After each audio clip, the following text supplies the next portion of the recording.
Olá pessoal, em nossa aula hoje iremos aprender um pouco sobre a alimentação balanceada. Então iremos falar sobre qual é a quantidade ideal de cada tipo de alimento para você consumir diariamente e cuidados de conservação com os alimentos. Bom, para a gente manter uma boa saúde, para a gente manter um funcionamento bom de todos os nossos sistemas, a gente precisa ter uma alimentação balanceada. E o que é ter uma alimentação balanceada? Você precisa, em sua dieta, que você coma a maior variedade de alimentos possíveis para que você consiga obter todos os nutrientes que são importantes para suas funções vitais, para que você consiga alcançar o equilíbrio corporal. E quando a gente fala em alimentação balanceada, nós temos que pensar não apenas na quantidade do que nós comemos, mas na qualidade, abrangendo aí uma dieta variada para que você tenha todos os tipos de nutrientes, aqueles que são energéticos, aqueles que são construtores e aqueles que são reguladores. Só que para você ter uma alimentação balanceada também, você precisa levar em consideração algumas características individuais. Então, um tipo de dieta pode ser adequada a uma pessoa e não ser adequada a outra. Então, essa dieta ela tem que ser de acordo com a idade, com o sexo, com os distúrbios metabólicos. Então, existem pessoas com problemas para metabolizar algum tipo de nutriente e assim por diante, crenças pessoais. Então, tem aquelas que são vegetarianas, por exemplo. E quais são as recomendações para que a gente tenha uma alimentação balanceada? Então, recomenda-se que a gente tenha pelo menos 4 refeições diárias, sendo elas o café da manhã, o almoço, o lanche da tarde e o jantar. E nessas refeições devemos consumir alimentos variados para que você consiga obter todos os tipos de nutrientes. Devemos consumir também bastante verduras, legumes e frutas, de preferência os orgânicos, para que eles não tenham excesso de agrotóxico. Devemos reduzir o consumo de alimentos industrializados. Então, em vez de comer os alimentos industrializados, seria melhor que a gente se alimentasse daqueles que estão em natura, que estão da forma com que eles são naturais. Por exemplo, quando você come um legume, é melhor que você coma o legume numa salada que seja cru do que cozido, porque quando você passa aquele legume por um cozimento, ele já perde algumas propriedades. Então, de preferência, consumir o alimento in natura ou minimamente processado, reduzindo aqui os industrializados. Usar uma quantidade de sal e de açúcar com moderação. Evitar as guloseimas, então doces, balas, bolacha recheada, tudo isso entra na categoria de guloseimas. Esses alimentos eles são muito calóricos e apresentam poucos nutrientes, então esse excesso de caloria vai ser acumulada no seu tecido adiposo.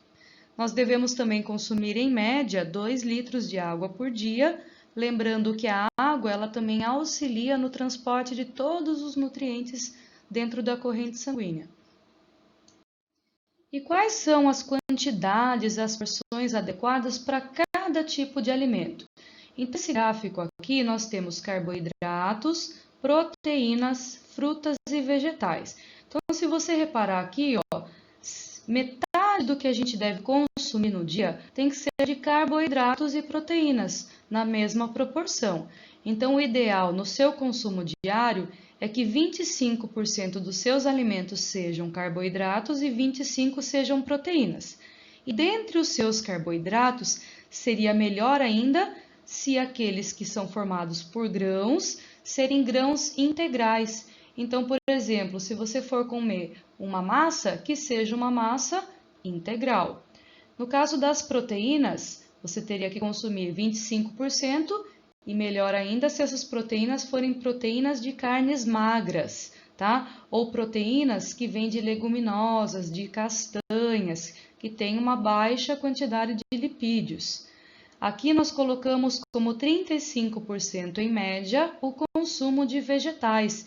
Então, entre frutas e vegetais, que somando aos outros 50%, a maior quantidade seria de vegetais. Então, vegetais e legumes. o mais variado possível.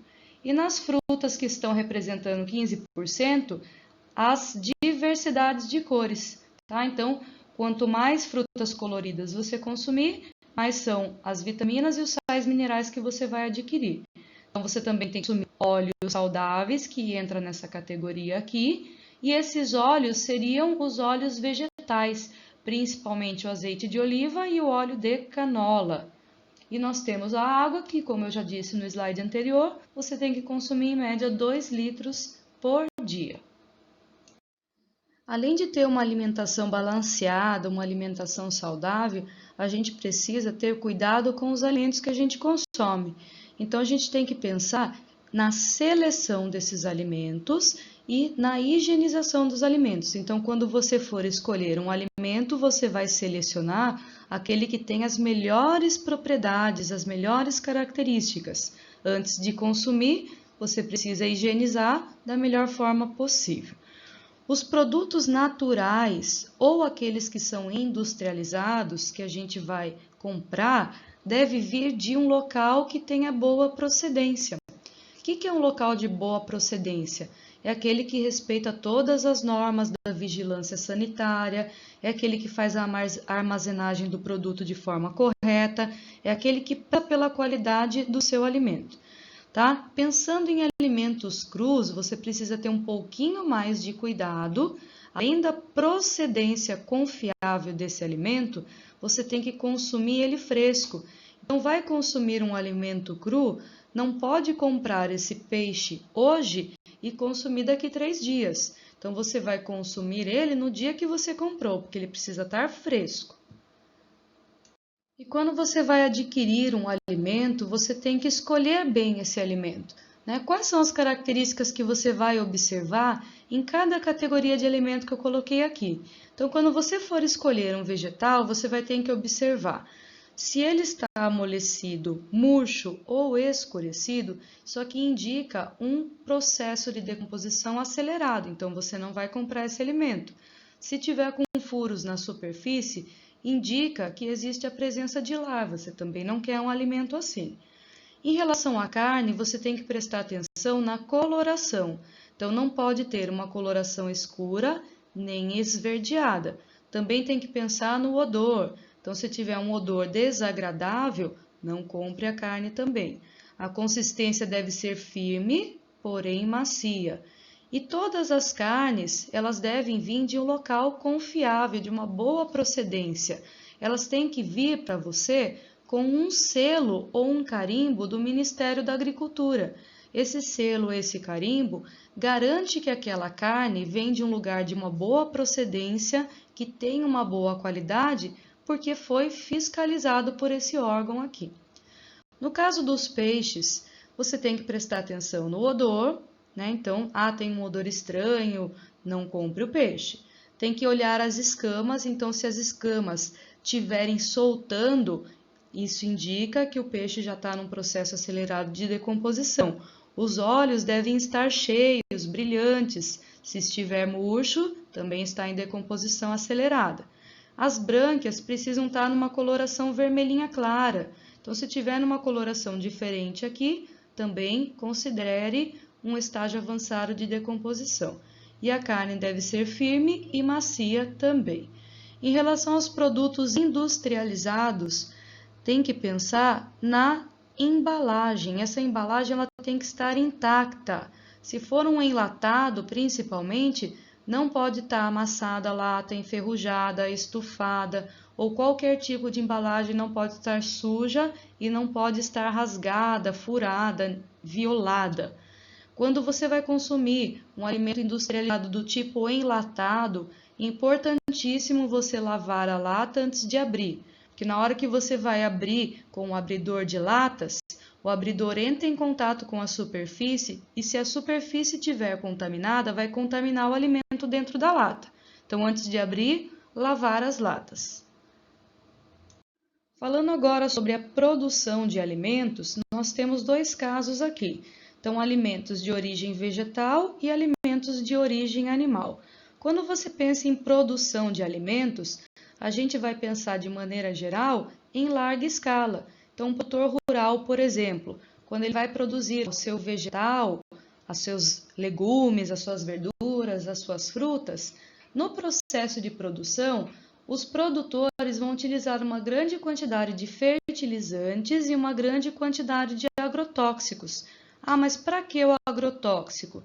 Para inibir que aquele vegetal seja atacado por pragas e ele consiga ter um bom rendimento.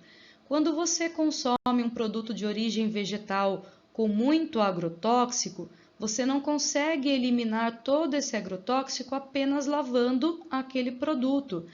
Parte dele fica absorvido dentro do vegetal. E aí você consome e consumindo em excesso você pode ter problemas de saúde. Então, o que é melhor? É melhor que quando você for consumir um produto de origem vegetal, você escolha os orgânicos ou consumir aqueles que foram utilizados agrotóxico na menor quantidade possível.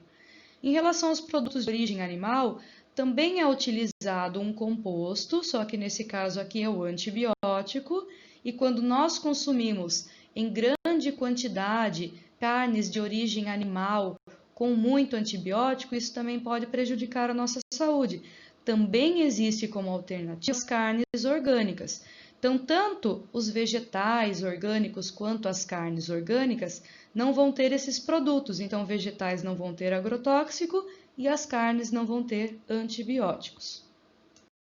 Nesse slide aqui eu coloquei para vocês algumas formas que melhoram a conservação do alimento, então fazem aquele seu alimento durar mais tempo, aumentar o prazo de validade.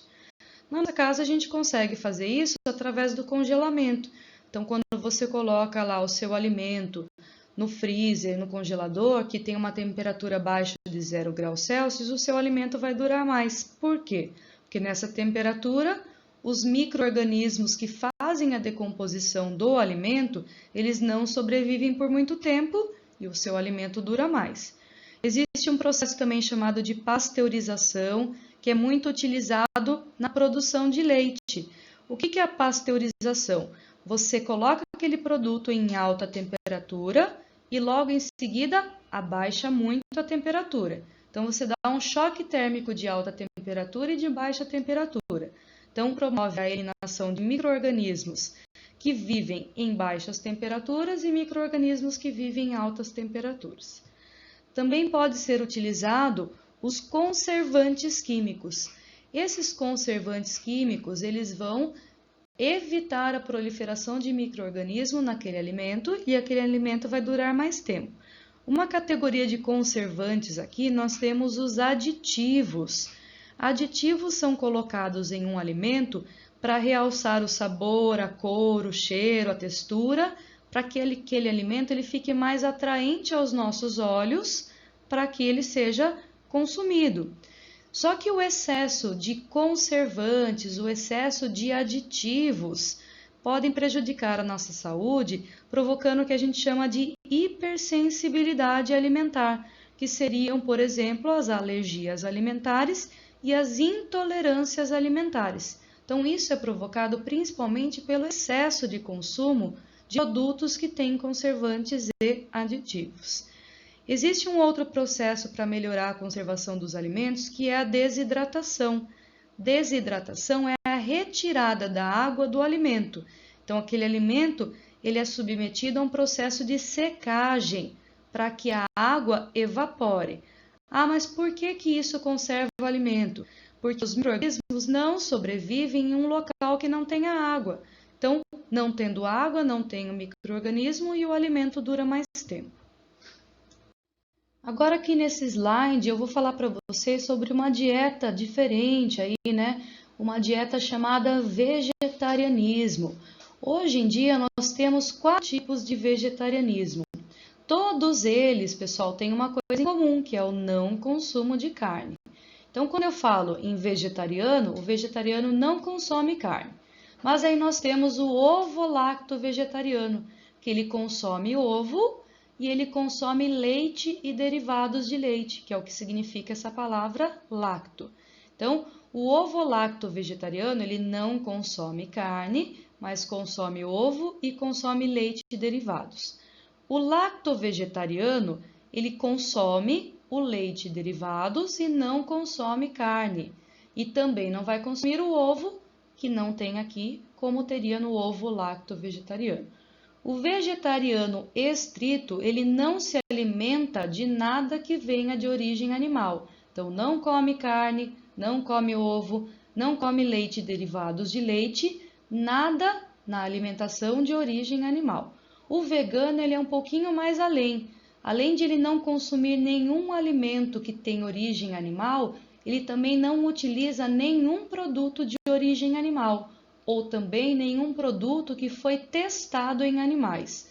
Então, o vegano, ele não vai utilizar roupa de lã, ele não vai utilizar sapato de couro, ele não vai, por exemplo, usar um creme de beleza que foi testado em animais. Então, o vegano, ele é um pouquinho além do vegetariano que a gente conhece aqui desses outros 3 tipos. Quando eu falei em um slide anterior sobre a hipersensibilidade causada aí pelo consumo de alimentos com excesso de conservantes, com excesso de aditivos, isso vai gerar, por exemplo, além das alergias, a intolerância alimentar. E nós temos aqui como exemplo 2 tipos de intolerância alimentar que são as mais comuns hoje em dia, que é a intolerância à lactose e a intolerância ao glúten. O que é a lactose? Lactose é um carboidrato que está presente no leite e em todos os derivados de leite. Para você digerir a lactose, você tem que ter uma enzima chamada lactase. Então, se você não consegue digerir a lactose, é porque você não tem uma quantidade de enzima lactase. Então, não digerindo, você vai ter alguns sintomas logo alguns minutos após o consumo de alimentos que têm lactose. E os sintomas mais comuns são diarreia, náusea, dores e inchaços na região do abdômen. A intolerância ao glúten é a incapacidade ou dificuldade de digerir o glúten. O glúten, ele é uma substância presente em trigo, então em farinhas de trigo, em cevada e em centeio. Então a pessoa ela tem uma dificuldade para digerir o glúten. Cuidado para vocês não confundirem intolerância ao glúten com doença celíaca. A doença celíaca é um problema que a pessoa tem uma intolerância ao glúten, mas não é todo mundo que tem a intolerância ao glúten que tem a doença celíaca. Os sintomas associados aqui a essa intolerância seriam dores no estômago, diarreia e gases. Agora, a doença celíaca ela é um pouquinho além, é uma doença autoimune. Então, o seu corpo, para te defender, ataca o seu próprio corpo. Quando? Quando você ingere o glúten. Ah, como que vai atacar o corpo? O glúten, quando ele chegar lá no intestino delgado, ele vai provocar uma inflamação das paredes do intestino delgado. Só que no intestino é a região em que acontece a absorção de nutrientes. Então, se ele está inflamado, vai ser difícil a absorção de nutrientes. Quem tem a doença celíaca após comer um alimento com glúten pode até ter uma diarreia com sangue, com tecidos que faziam parte do intestino delgado. Então, é um problema que pode gerar a desnutrição, porque você tem dificuldade para absorver os nutrientes. E para concluir a nossa aula de hoje, eu vou falar para vocês sobre alguns distúrbios alimentares que eu coloquei aqui: desnutrição, obesidade, anorexia e bulimia. Pessoal, a desnutrição, a gente tende a pensar em pobreza, né? A gente acha que pessoas desnutridas são aquelas que não consomem uma quantidade adequada de alimento. E normalmente são pessoas pobres, porque elas não têm o dinheiro para comprar o alimento. Só que não é o único caso de desnutrição. Como eu acabei de falar na doença celíaca, a pessoa tem uma deficiência na absorção de nutrientes, então ela também pode ter um problema de desnutrição. No caso da obesidade, a gente tem que pensar na obesidade como uma questão de saúde. Então, pessoas obesas, elas têm uma predisposição a ter outras doenças mais graves, que seriam diabetes e problemas relacionados ao coração, tá? Doenças cardíacas. Para que você tenha, né, esse tipo de distúrbio da obesidade, não está ligado apenas ao excesso do consumo de alguns alimentos. Você pode ter uma obesidade que está ligada a fatores hereditários, então uma predisposição genética. Você pode ter uma obesidade relacionada a problemas hormonais, ou, que é o mais comum, é você ter uma obesidade associada com o consumo exagerado de alimentos hipercalóricos junto com o sedentarismo. Então, as pessoas elas comem muito, comem alimentos calóricos e não praticam atividade física. Então, todo esse excesso vai ser acumulado no tecido adiposo, e isso pode gerar problemas graves como diabetes e doenças cardiovasculares. Anorexia e bulimia são considerados problemas psiquiátricos, tá? De ordens emocionais. Então, a pessoa que sofre de anorexia, ela se olha no espelho e se vê gorda. Então, ela quer emagrecer a qualquer custo. Então, ela para de comer. Então, a pessoa parando de comer, ela emagrece muito rapidamente. Emagrecer rapidamente é um problema para a sua saúde. Tá? Tem pessoas que chegam num estado tão grave que podem até morrer por conta disso. Não se esqueça que para o seu organismo funcionar, você precisa de energia, e a energia vem no alimento. Então você não pode parar de comer. Você pode comer a quantidade adequada para a sua idade, para o seu sexo, para o seu estilo de vida. No caso da bulimia, a pessoa ela também tem um desconforto com o seu corpo e ela também quer emagrecer, mas ela não para de comer, como no caso da anorexia. A pessoa ela come exageradamente, compulsivamente, e depois ela vai com vômito e libera tudo. Tá? Isso aqui também é um problema emocional, são tratados com acompanhamentos médicos, então tem que ter um acompanhamento de um psicólogo, de um psiquiatra, de um nutricionista ou um nutrólogo. Então, esses problemas aqui, pessoal, eles têm cura, tá? Então, precisa descobrir a causa para você tratar o problema.